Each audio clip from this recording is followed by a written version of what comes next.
अल्लाह ताला ने हम पाकिस्तानियों को ऐसे ज़बरदस्त इकोनॉमिक रिसोर्सेज से नवाजा है कि जिसका कोई नेमुल बदल नहीं। अगर हम सऊदीया को देखें तो उनको ऑयल से नवाज दिया, उन्होंने अपने ऑयल जो रिसोर्स था उसको लिंक किया डॉलर टर्म में यूएसए के साथ म्यूचुअल बेनिफिट के लिए, तो उन्होंने ऐसी प्राइस कमाई कि पिछले 50 साल में डॉलर ही डॉलर कमाए अपने एक रिसोर्स से। उसी तरह यूएई ने भी अपने आप को पैक किया डॉलर के साथ और अपने जो उनके पास एक रिसोर्स था ऑयल, उसकी वैल्यू को इंश्योर कर लिया। इसका बेनिफिट डॉलर को मिला, इसका बेनिफिट यूएसए को मिला, लेकिन एक रिसोर्स से। दूसरी तरफ हम थाईलैंड चले जाएं तो उनकी जो एग्रीकल्चर प्रोड्यूस है, खासतौर पे जिंजर और अदरक और इस तरह की चीजें, उसको इस तरीके से उन्होंने अपने यूटिलाइज किया कि वैल्यू एडिशन करते हुए चाइना ने वैल्यू एडिशन किया और पूरी की पूरी जीसीसी मार्केट को कैप्चर किया हुआ। इवन पाकिस्तान में भी हम अदरक अपना चाइना से इंपोर्ट कर रहे हैं। रिसोर्सेज को यूटिलाइजेशन, अपने रिसोर्सेज को बेहतरीन तरीके से यूटिलाइज किया। आप ब्राजील की तरफ चले जाएं, उन्होंने अपने रिसोर्सेज को इस तरीके से यूटिलाइज किया कि शुगर और कमोडिटी ट्रेड में आ गए। यूक्रेन या रशिया की तरफ निकल जाएं तो उन्होंने भी ऑयल और गंदम की कटाई में दोनों अपने रिसोर्सेज को बेहतरीन तरीके से यूटिलाइज किया और इस वक्त बादशाह बने हुए अपनी अपनी मार्केट। पाकिस्तान एक वाहिद मुल्क है जिसके पास हर किस्म के रिसोर्सेज है। मादनियात ले लें या एग्रीकल्चर ले लें, 4 मौसम ले लें, ऊपर चले जाएं पहाड़ों में, नीचे चले जाएं समुद्र के पास, एवरीथिंग वी हैव।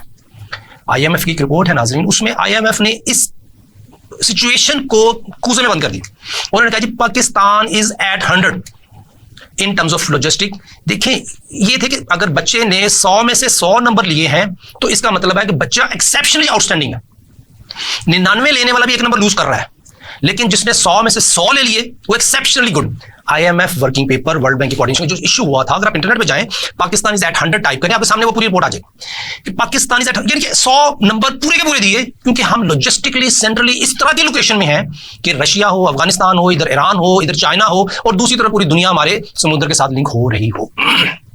नाजरीन, हम अगर अपने इकोनॉमिक रिसोर्सेज अच्छी तरीके से यूटिलाइज कर लें तो जो हमारी इकोनॉमिक प्रॉब्लम है वो खत्म होना शुरू हो जाएंगी, बशर्ते है कि जो हमारा लीगल फ्रेमवर्क है वो जो इनकम्प्लीट है हम उसको कंप्लीट कर लें, गुड गवर्नेंस लें। अब जो कंसल्टेटिव प्रोसेस में क्वेश्चन ये आ रहा होता है कि क्या हम इतने ही नाउमीद हो जाएं शहजाद साहब? मैंने कहा जी बिल्कुल नहीं। नाउमीद तो शिर्क है, कुफ्र है।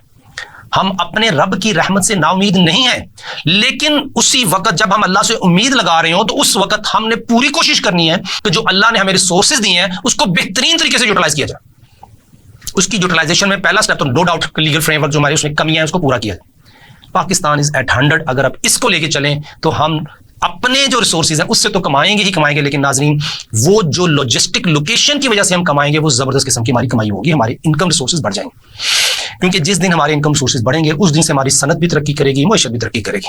10, 11, 12 करोड़ तक हमारे अवाम जो रुपयों में कमाने की कोशिश कर रहे हैं नहीं कमा पा रहे, लेकिन खर्चे डॉलरों में। बिजली का बिल डॉलर के इक्विवेलेंट आता है, हर रोज बढ़ रहा है। गैस का बिल डॉलर में आ रहा है, हर रोज बढ़ रहा है। स्कूल ट्रांसपोर्टेशन के खर्चे हर रोज बढ़ रहे हैं, क्यों? डॉलर के साथ लिंक है। अगर हम पाकिस्तानियों को अपने इकोनॉमिक रिसोर्सेज की वैल्यू बढ़ानी है तो हमें वो पॉलिसीज अडॉप्ट करनी है कि हम अपने मुल्क की करेंसी की वैल्यू को मुस्तहकम करें, बल्कि कोशिश करें कि वो वैल्यू बढ़े। उसके लिए हमने अपने लीगल फ्रेमवर्क को अपडेट करना है ताकि हमारी सनत और मईशत दोनों तरक्की कर सके।